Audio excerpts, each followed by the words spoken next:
Man, what's good, everybody? You're tuned in to another episode of Off the Yard, man. I'm Big Lance. So, what happens when these COs and these police come in as rookies and take their job a little too serious? Sometimes they run into the wrong convict, or wrong inmate. Today, we're going to get into it, baby. Rolling like a six-shot gunning and the miles keep dragging on, trying to make it home. Rapping along one life with a long run, wind whistling the devil's outlaw song, and he strums along. He said la la la la la la la. La la la la la la la.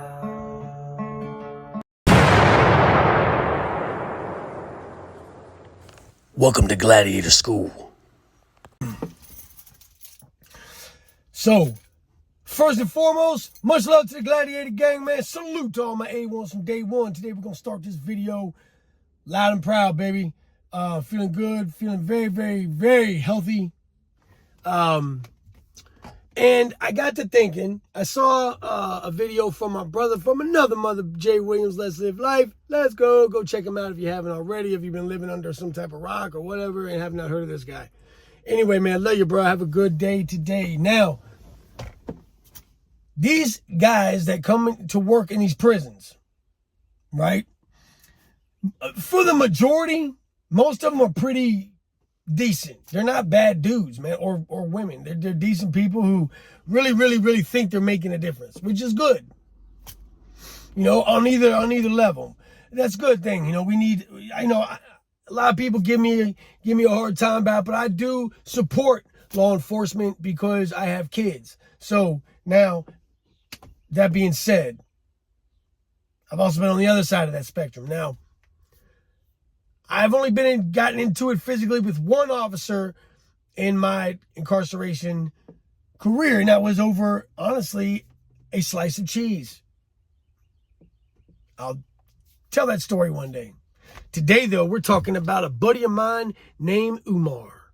Now, Umar, much love to Umar. For the most part, Umar was a decent guy. He was a quiet dude. You know what I'm saying? I mean, he's a decent guy, but he didn't cause problems. He didn't like static.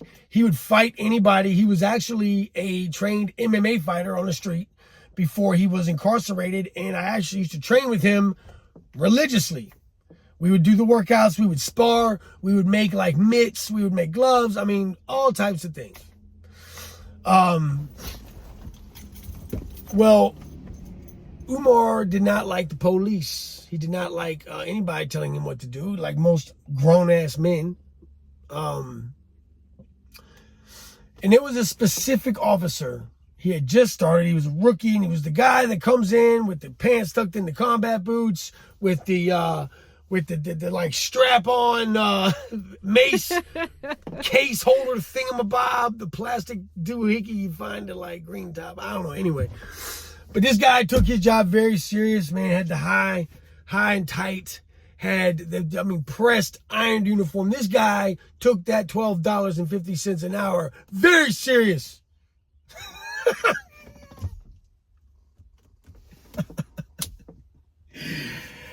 Anyway, he would come in and immediately have an attitude. Immediately have an attitude. And, you know, we already are in a stressful situation. Regardless of whether we put ourselves there or we're doing our time for a crime, you should not come into a facility as an officer and just look for the smoke, because you might get what you're looking for. And just because you have a badge and just because you have your little uniform on does not mean that you can't. You might get your wig split, boy. And don't nobody want to get their wig split. Not you, not me, not anybody. So, all joking aside, this cop would come in acting like he's RoboCop. Nobody liked him. Nobody liked this dude, right? Probably, you know, he's probably getting bossed around by his fat wife. Kids don't respect him. We don't respect him. So, anyway, he got on Umar's line, man. Like, he was just on him. He didn't like him. Now, I've talked about this kid Umar before. Umar's a little white dude. Got into Islam real hard. His back was an ISIS flag. Tattooed. His whole back was an ISIS flag. Like, bruh. I mean, bruh. So, I look beyond that, man. I like Umar. He's a good dude, man. He's a good dude. But I would constantly keep hearing him talk about this officer, man. Like, you know, always just stressed out, man. Because the dude would come in, like, when the officers would do a round, like once a day, they have to, like, shake cells down. And he would always hit Umar's cell. Umar used to make wine. He worked in the kitchen. So he was always hustling, man. He was always bringing stuff back or whatever, dude. So anyway, we went on lockdown for, I think it was either the annual shakedown or it was something that happened. Somebody got hit and they were locked in the facility. Anyway, we got locked down all the time. But Umar worked in the kitchen, so that was his way of getting out of the cell, getting a little food, you know, just getting out. So he's getting ready for work one day. I think I've told this story before. I'm not really sure, but anyway. We have a lot of new subscribers, so I like to, you know, keep them informed with my stories. Lance with the stories. Anyway, man. Umar's got his whites on, man. The CO pops the door. The CO in the booth pops the door, right? Umar's standing there, he's waiting. Well, this officer comes in and says, nah, he ain't going today. We're good. We're full. He wasn't full. He was just trying to be a a-hole because he didn't like Umar. So Umar said, well, I'm scheduled to work. I'm going to work. And here comes the freaking chief of police. Here comes the head of the FBI. You would think this dude really he thought he was in that movie SWAT. He's Colin Farrell, dog, SWAT. He immediately, becomes aggressive with Umar. Now, once again, let me explain. Umar is literally 135 pounds.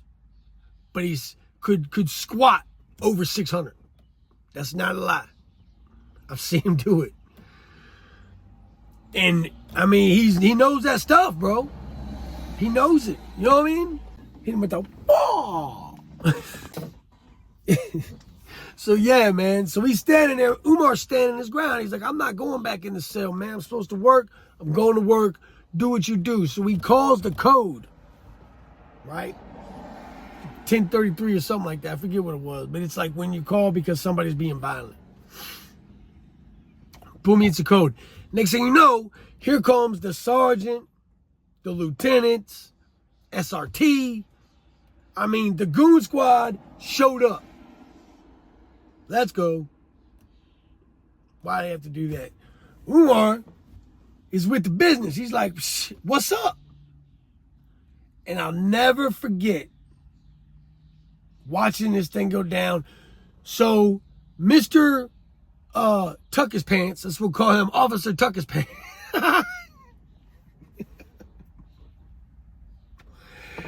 Oh, if you know, you know.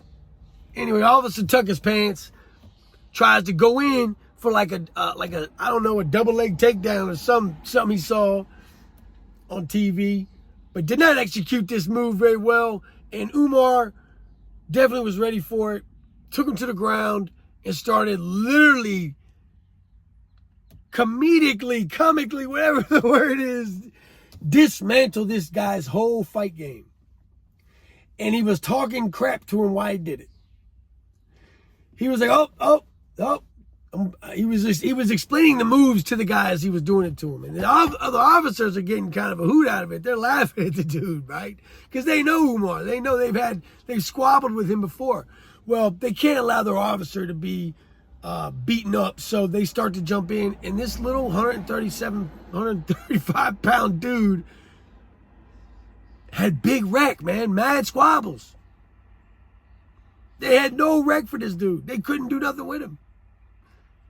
So they're literally fighting on the ground with this little guy, and they can't. I mean, he's just demolishing them. Boom, boom, boom. Then they jump on. Boom, boom, boom. He's rolling out of it. He's shrimping. He's squirming. He's getting out.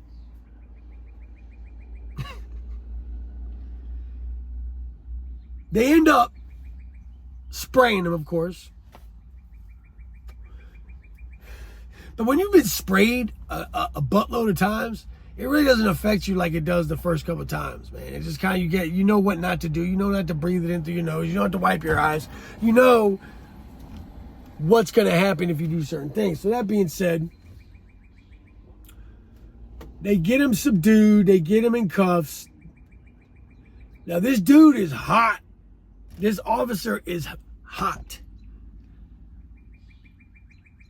But the lieutenant is like, yo, calm down, go get yourself together. He tried to spray Umar and ended up spraying himself. He had the thing faced it, like he had sprayed himself right in the face. So officer took his pants with his oh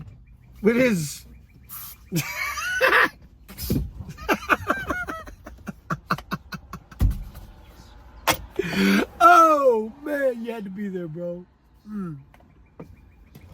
Well, officer took his pants, gets a wild hair up his butt, and decides he's gonna hog tie Umar. Why you have to go and do that? Now, just to kind of give you some insight on what being hog-tied is, you'll be in cuffs, right? And they'll cuff your feet with your hands, and they will run a zip cord or a chain or whatever they got handy through them and literally pick you up. Umar wasn't going for it. We already know. So he's on the ground already cuffed. He's chilling. He's laughing. When he starts to feel his legs get cuffed, he rolls over on his back and literally, like, he like positions up and locks a triangle type leg lock around this dude's neck and proceeds to choke him out with his hands cupped behind his back. Oh God, I watched it. And this dude this cop with his stuff all like frazzled down, his shirts, he's got spray on his face, and he's got this little dude just choking the God-given air out of his body and laughing while he did it. They end up getting him up, taking him to the hole. But it's just an example, man. It's just an example of why you do not need to come to work and act like RoboCop, bro. You do not need to come into this facility and just take your aggressions out on inmates because you have a bad day. And I guess it just it makes me think of like, situations in life. Like sometimes I would go to work, or I might wake up in a bad mood and I'm kind of snapping on my kids or whatever, man. It's just one of those things where you don't need to take your crap out on other people, bro. And as we say on Off the Yard, fix your face, bro. Fix your face, bro. Shut your mouth. Save your teeth. Much love to the Gladiator gang. Salute to all my A1s from day one. And listen, I know a lot of people get on me about my story, my videos being a little shorter. There's a reason for that, man, because I mean, yes, I could sit here and tell a 35-minute long story and I could drag this thing out, man, but I know a lot of y'all watch me on your lunch break. I know a lot of y'all are just trying to catch a quick video, man, get your day going or whatever, man. So I try to condense things. Also, I want to speak on something else. My cousin came in here from out of town, man. OG MC Redneck, too slow, man, and that's my dude. And a lot of people are saying in the comments that in my short that I'm blasted and I'm gassed. Those that know me know that I'm not. Now, do I chief a little bit of tree? Yes, I do, man. Yes, I smoke weed, bro, because it calms me down. That is all I do. And I'm actually doing very well when it comes to my issues. And we all have moments of weakness, and we all slip in life. Nobody, you, me, anybody is perfect.